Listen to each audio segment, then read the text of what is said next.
છાવણીથી જવાનું કહેવામાં નથી આવ્યું। છાવણીમાં હું પહેલા દિવસથી આ આંદોલન સાથે જોડાયેલો છું। સમિતિ સાથે ચર્ચા કરી, હકાભાના આક્ષેપ પ્રતિ આક્ષેપથી લઈને આ છાવણી બદનામ ન થાય એવા હેતુથી હું પોતે જ આ છાવણી છોડવા માટે તૈયાર છું।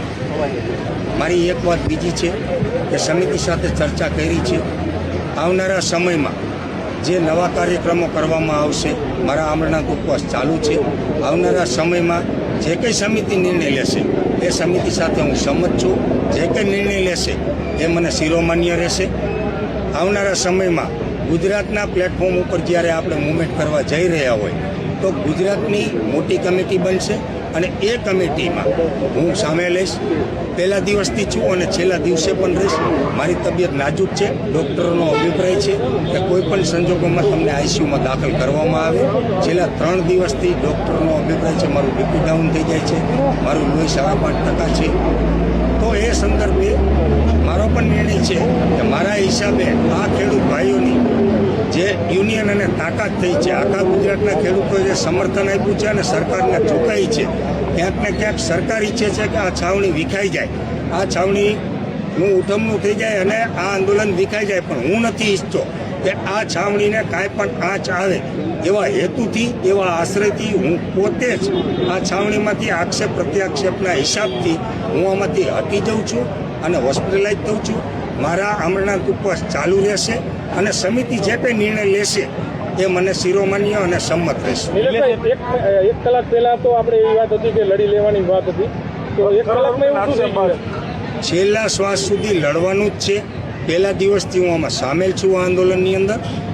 મારી તમને ત્યારે પણ મેં કીધું હતું કે હું તમને લાંબી બાઇટ્સ નહીં આપી શકું કે 1 to 1 નહીં કરી શકું, કારણ કે મારી શારીરિક ક્ષમતા, મારી ઇમ્યુનિટી નથી। આજે 17મો દિવસ મારા ઉપવાસનો છે, અહીંથી સીધું જ મારે આઈસીયુમાં જવાનું છે।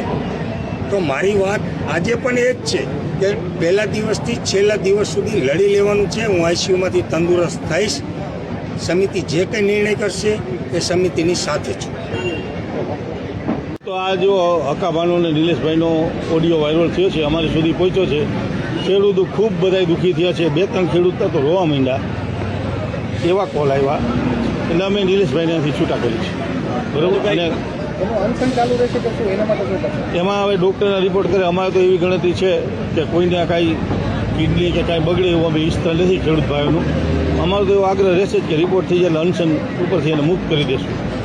અને હવે અહીંયા આગળ કોઈ પણ કાંઈ ઓથોરાઇઝ વગર કોઈ વિડીયો કે કોઈ બાઇક આપે તો એ માન્ય રાખવી નહીં, એ એની પર્સનલ ગણાશે।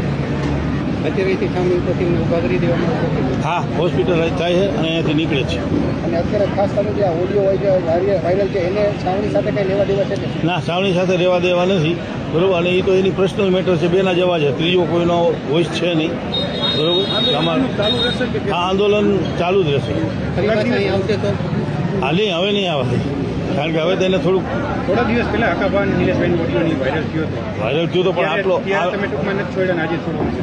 હા, પણ ત્યારે એવું હતું કે આવા પૈસાની ને એવી વાત નહોતી, ખાલી એવું હતું કે મને ન આવવા દીધો, મને ન પૂછ્યું। અને આ તો 2 કરોડની વાતો કરે છે, તો પબ્લિક અમને શું વિચારશે કે તમે આમાં સામેલ છો? અમારું ક્યાંય નામ નથી લીધું એને, પણ કાલ સવારે તો એવા વિડીયો આવી જાય બીજા કોઈના, હકાભાને ન આવે તો બીજા કોઈને આવે, તો ખોટું ઓલું થાય એવું અમારે કરવું નથી ને અમારું આંદોલન અમારે બગાડવું નથી।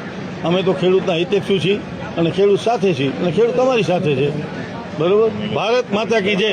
2 કરોડની વાત આવી છે, હજી બીજા 25 કરોડની વાત છે તે અત્યારે આવી રહી છે। એ અમારે લઈ અને કમિટી જે છે તે જે લોકો હશે તેને ઉપર કેવા પ્રકારના એક્શન લેશે?